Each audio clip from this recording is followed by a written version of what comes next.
A woman shall beget a child, neither human nor beast. He shall be feared, yet worshipped. He shall bring wisdom and destruction. The people must kneel before him, or he shall consume them all.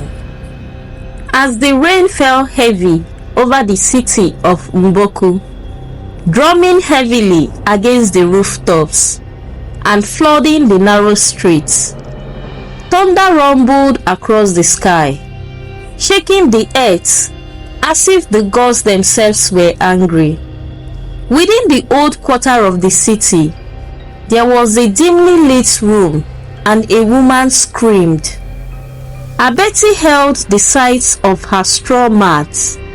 Her body was in pain. Sweat dripped on her dark skin as she gasped for breath.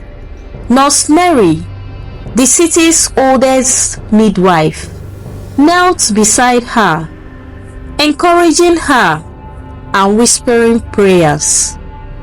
"Push, child, the gods are watching." Abeti bit her lips, her eyes rolling back as another contraction struck her body. I can't do it," she sobbed. "You must. He is coming." Outside, the villagers gathered in the streets, murmuring amongst themselves. They had seen the signs: the black hawk circling the city 3 times, the river turning a deep crimson, the sudden death of 2 village elders. The oracle had spoken of this night long ago. A woman shall beget a child, neither human nor beast. He shall be feared, yet worshipped. He shall bring wisdom and destruction. The people must kneel before him, or he shall consume them all. The people feared this prophecy. They whispered among themselves, hoping it was just an old story. But when they heard Abeti's cry that night, they knew the prophecy had begun. Inside the room, Abeti let out a final scream as the baby was born. Nurse Mary reached down, but then froze. Her breath paused. The child was not normal. His upper body was human, a perfect baby boy. His skin soft and dark, his tiny fingers grasping at the air.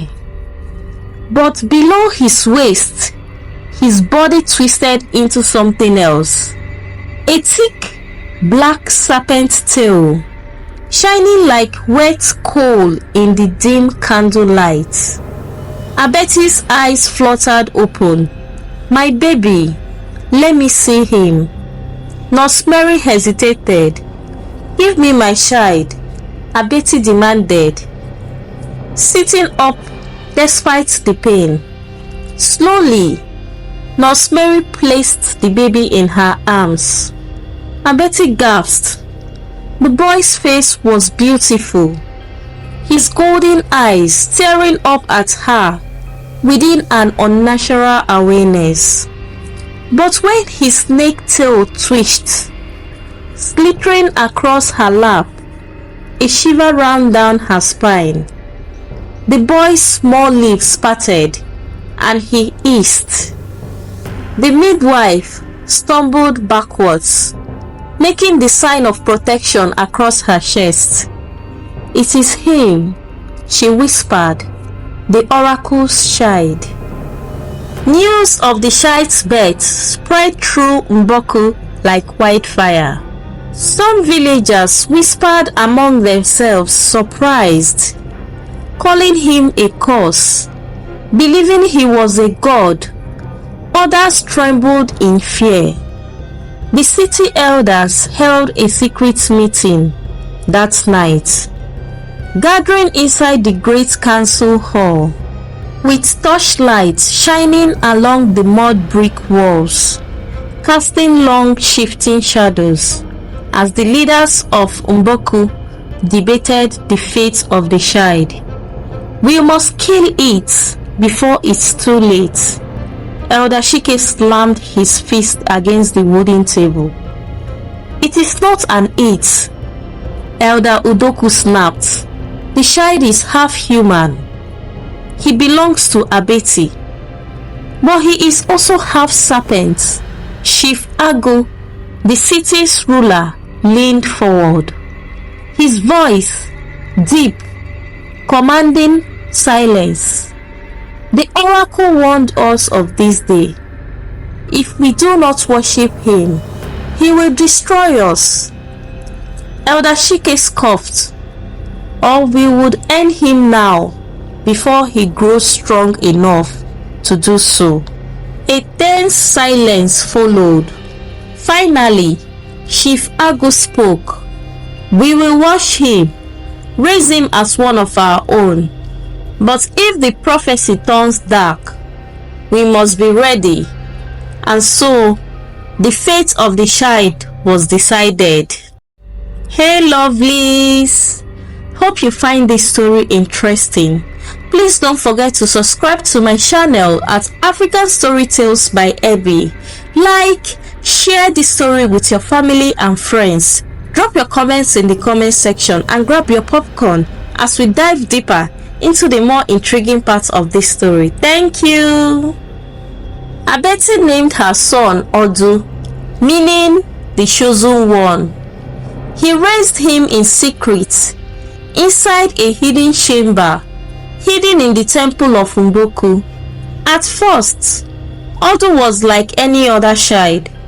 He laughed, he cried, he played. But there were things that made him different. At the age of 3, he could already speak in full sentences. His golden eyes filled with wisdom far beyond his years. By 5, he could command snakes.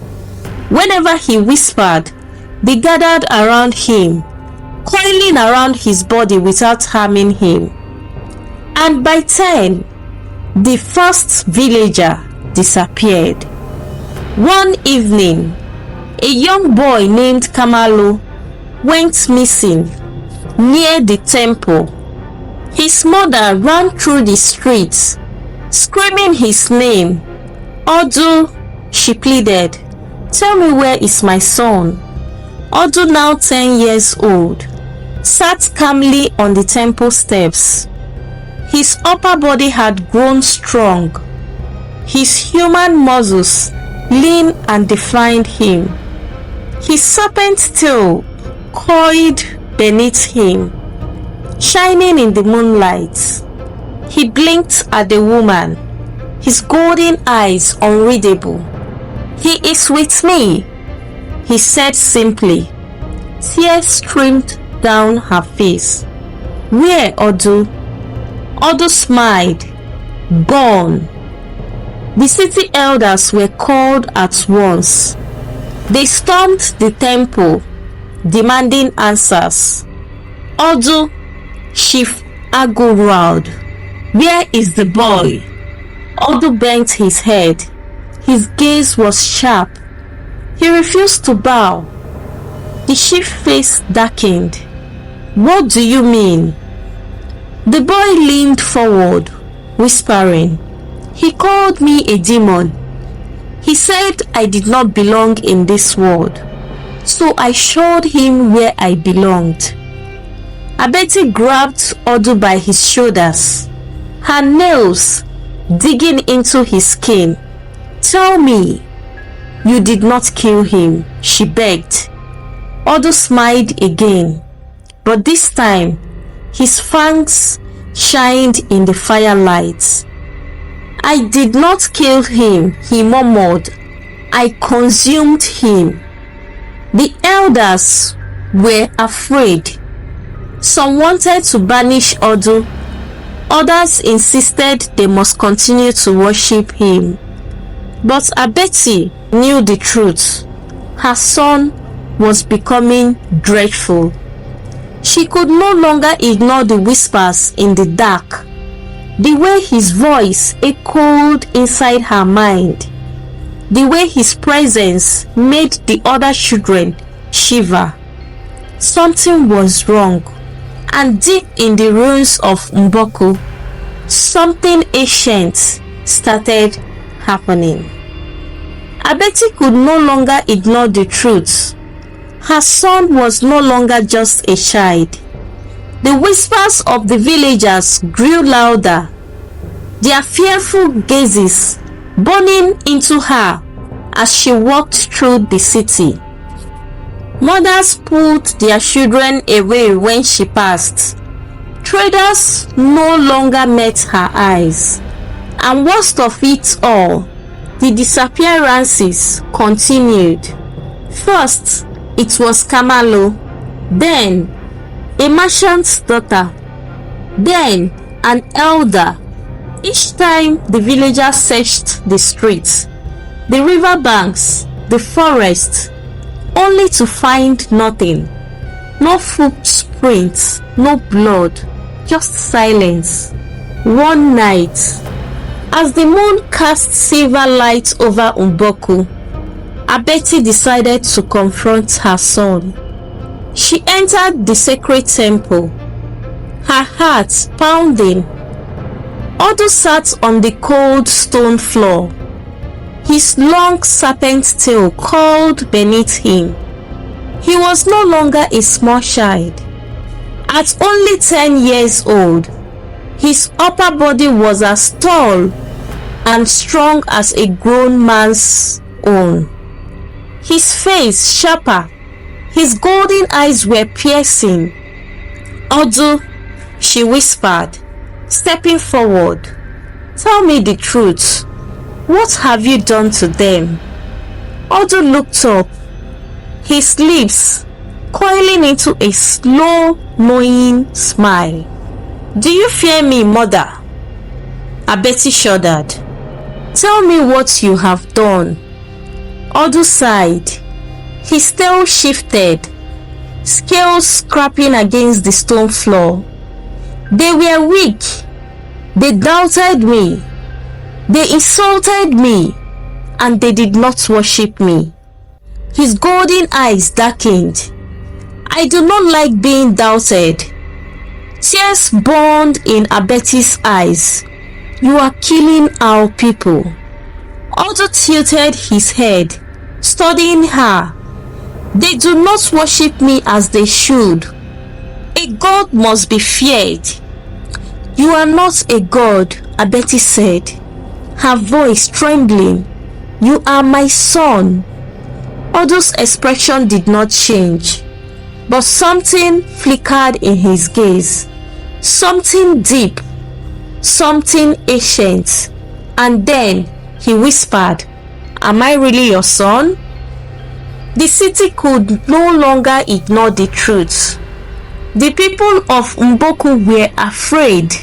At night, they locked their doors. They prayed in whispers. They left offering at the temple steps, hoping to appease the monster they had once called a child. Chief Agu summoned a secret meeting inside his stone chamber. The elders sat in a circle, their faces grim. The torch flickered, their shadows twisting across the walls like ghosts. "We must act before it's too late," Elder Shike hissed.